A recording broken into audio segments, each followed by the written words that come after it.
Hey guys, I'm so excited you're here today because we're making New York style cheesecake. This cheesecake is ultra rich and indulgent, but still light and fluffy, and it has a raspberry topping that I think you guys are really gonna love. If you'd like to learn how to make the best New York style cheesecake, then just keep watching. To get started with our perfect New York style cheesecake, I'm going to make the crust. This graham cracker crust uses quite a bit of graham crackers, and they actually don't all fit in my food processor, so I like to do it in 2 batches to make sure that all the crumbs get really nice and pulverized and finely ground. I also added 1 tablespoon of granulated sugar. So I'm going to pulse my graham crackers until they're finely ground, and then next I'm adding 1 stick of melted butter. And this graham cracker crust is really nice and thick and sticks together really well. It's such a great base for the really tall, dense cheesecake filling to sit on top of. Now that I have my graham cracker crust mixture, I'm just going to press it into a 9-inch springform pan using the bottom of a measuring cup. You can use your hands, a measuring cup, any sort of flat surface to press it in really firmly and give you a nice even crust. As you can see when I was pressing it in, this pan isn't the highest of quality, and it's actually super thin. It was the first time I used it. I'll show you a little bit later. It actually ended up burning my crust a little bit. I'm definitely not going to use this pan again. I'm pretty upset with its performance. Anyways, moving on to the filling. This cheesecake recipe uses 2.5 pounds of cream cheese. That's right, 2.5 pounds. This makes a really tall, towering, impressive cheesecake. Super rich. You guys are gonna love this recipe. Next, I'm adding 1.5 cups of granulated sugar, and I'm mixing this all up in my KitchenAid mixer. And every once in a while, even though I'm using one of those beaters that scrapes the sides of the bowl, I'm still going to stop the mixer and scrape down everything and make sure everything's getting really well incorporated. I also am adding a little bit of salt, just 1/8 teaspoon or a little pinch of salt.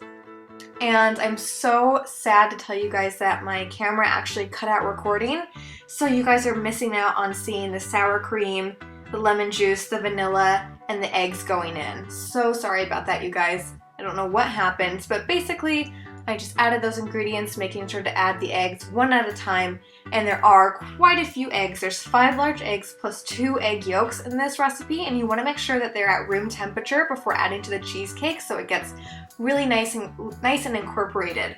And the eggs, the high volume of eggs just helps make this cheesecake super rich and velvety in texture. So here comes the interesting part about this particular cheesecake recipe. We're going to throw the cheesecake into a super scorching hot oven for 10 minutes and then reduce the temperature to super low and bake for 1.5 hours. This is going to make it so we don't need to use a water bath, and so the cheesecake doesn't get any cracks or any weird things happening with it. While the cheesecake is baking and cooling, I'm going to make my raspberry topping. I basically just use 1 12-ounce package of frozen raspberries. You can also use 1.5 cups of fresh raspberries. And to that I'm adding 1/3 cup of granulated sugar, 1 tablespoon of cornstarch, and you can also add in a squeeze of lemon juice to kind of amp up the freshness. I'm going to bring that to a simmer and then take it off the heat and actually puree it with my immersion blender. And you can also do this in your food processor or in your blender. I'm going to blend that until it's as smooth as possible. And then this is just personal preference, but I like to strain out all the seeds and make sure that it's really nice and smooth.